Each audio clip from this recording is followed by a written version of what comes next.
जड़ चेतन में व्यापक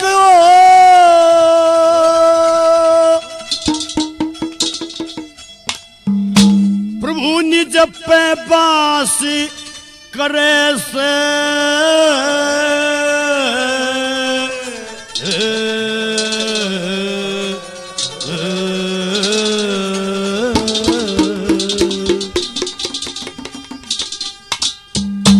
कभी आता है कभी जाता है प्रभु क्या तलाश करे जड़ चेतन में व्यापक होकर जड़ चेतन में व्यापक हो प्रभु निज पे वास करे आता है कभी जाता है प्रभु क्या तलाश करे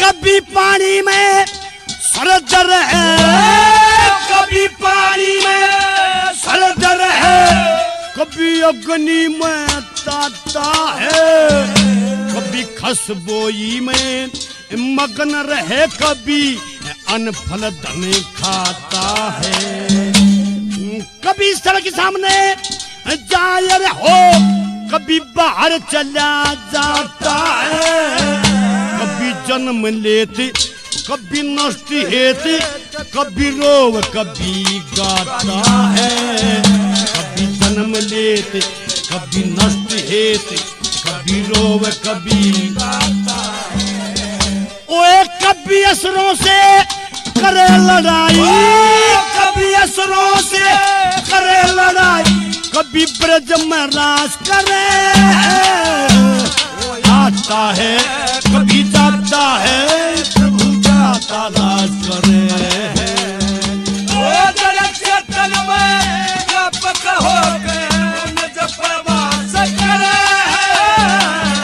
आता है कभी जाता है प्रभु क्या तलाश करे आता है कभी जाता है प्रभु क्या तलाश करे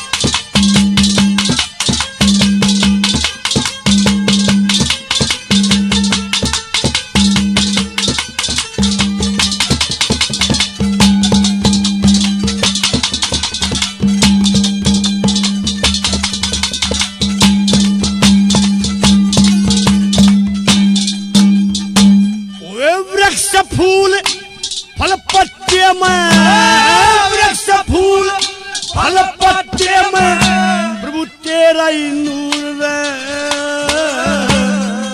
सब झगड़ों में शामिल हो कभी सबसे दूर रहे ओ स्वर्ग नरक आप भोगता कभी बेदस्तूर रहे तेरी अटल ज्योति जगत में सस्ती हर दम भरपूर है तेरी अटल ज्योति जगत में सती हरदम भरपूर रहे। ओए कभी अंधेरे को बाहर बीच में, कभी अंधेरे को बाहर बीच में प्रभु अपना प्रकाश करे। आता है कभी जाता है, वो जड़ चेतन में व्यापक होके निज प्रवास करे। आता है कभी जाता है, प्रभु क्या तलाश करे। आता है कभी जाता है, प्रभु क्या तलाश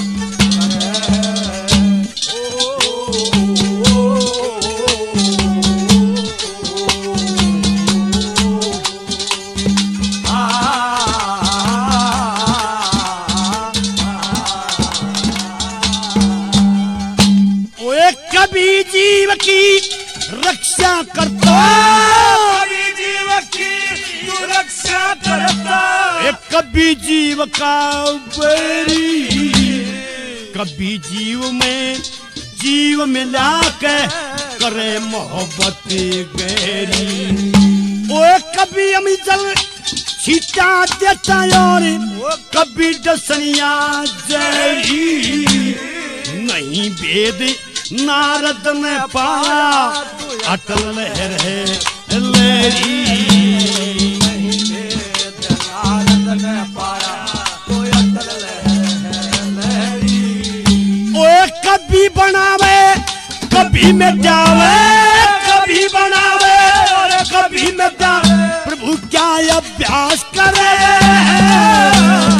आता है कभी जाता है, प्रभु क्या तलाश। वो जड़ चेतन में व्यापक होके निज प्रवास करे। आता है कभी जाता है, प्रभु क्या तलाश करे। आता है कभी जाता है, प्रभु क्या तलाश करे।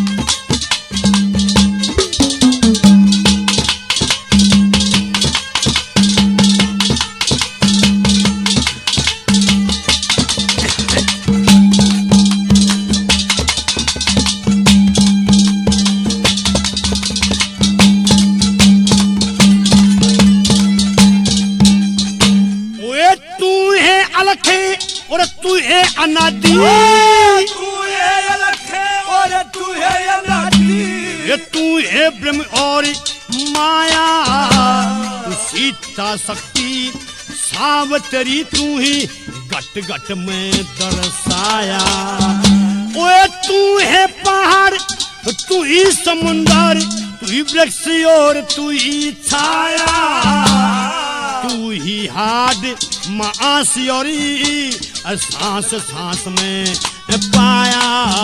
तू ही हाड मांस और सांस सांस में जा देखा वहीं पाया।